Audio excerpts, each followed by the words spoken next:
8 changes for England, Richie. Belgium have made 9.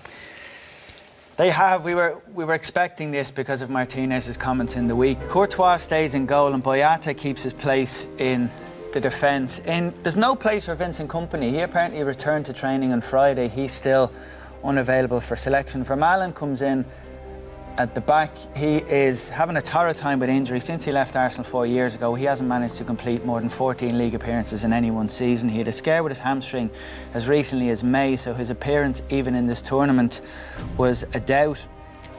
Den Donker plays alongside him, Anderlecht 23-year-old. He's new to the squad. Almost moved to West Ham in January, that fell through. Chadley plays on the right-hand side. He's familiar to Premier League fans. He plays with West Brom. He's only had 6 appearances this season of injury problems. Very disappointing season. Obviously, West Brom had Fellaini and Dembele, who I believe is a high-quality replacement to be able to bring in a Spurs player.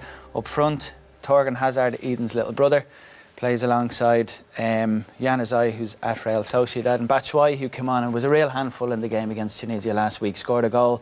We'll show later, should have scored 3 or 4. But a rake of changes, and it's really interesting to know the manager's come out and said winning this game is not a priority, so we'll see how his players play. But I think you're right to point out that there's no obvious sign of squad unrest within England. All we're hearing is that the players are getting on great and it's a really happy camp. One of the things we're always led to believe about Belgium is that you always have to keep an eye on that, and one of the ways you can keep an eye on that and keep a lid on any unrest is to get as many players on the pitch as often as possible. So from that side of things, I think this is an opportunity for Martinez to do that.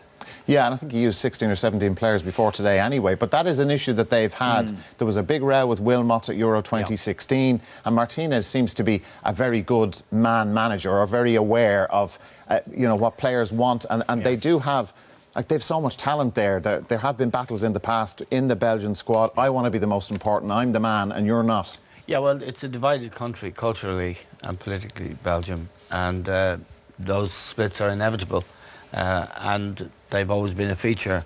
But they won't apply tonight. I don't think there's any sign of unrest in the Belgian camp. They got a much better result against Tunisia than England did. They hammered them 5-2. So really, that's not the issue tonight. The issue is, you know, in tournament football, you sometimes get a game where it's better if you don't win it. And it's very difficult for players to cope with, because what you do, and that's where you get injured in situations like that if you don't go full-blooded for a tackle.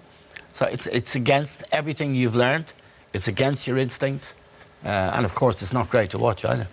De Bruyne actually came out and criticised Martinez in November. Did a 3-3 draw with Mexico in a friendly, and he was critical of his tactics. He said, we're way too defensive. We have a team full of forward players, attacking players who want to get on the ball, and we're just not getting the mix right. So that's an issue Martinez has had to deal with, and by all accounts he's dealt with it very well. But he's got big personalities. They're not just big talents, they're big personalities, and they're driven. And there's probably a sense within that Belgium squad, particularly for the more experienced ones, that this is their chance. They've been built up slowly in terms of reputation and expectations over the last few tournaments, haven't delivered in terms of getting medals or lifting the trophy. So Martinez has to keep an eye on all of that too. Okay, guys. If you're looking at both sides, to show you there, if you're looking at both sides, I think England have got the stronger team. Okay. Yeah, I think England have the stronger team. As Richie said, Thomas Vermaelen hardly plays much football at all nowadays. You know, Fellaini, we've had the debate on before whether he's useful or whether he's not useful. You know, and Januzaj's lost his way. So I think if both teams are going for it, I fancy the England team. I think they're much better equipped. But you're not really sure if both teams are going to go for it. It's a bizarre thing to say. Yeah, it's a sign of, in a World Cup. Yeah, but it's, I suppose, a sign of how good they've both done. This is a luxury position for them. This is a free hit. Not only does the result not matter, but you get an opportunity to give fringe players a game, injured players a rest, booked players keep off the pitch. You're guaranteed progress, and it's just a question of who they're going to get. This is a scenario England would have given the right arm for a month ago. It's going to be a thriller.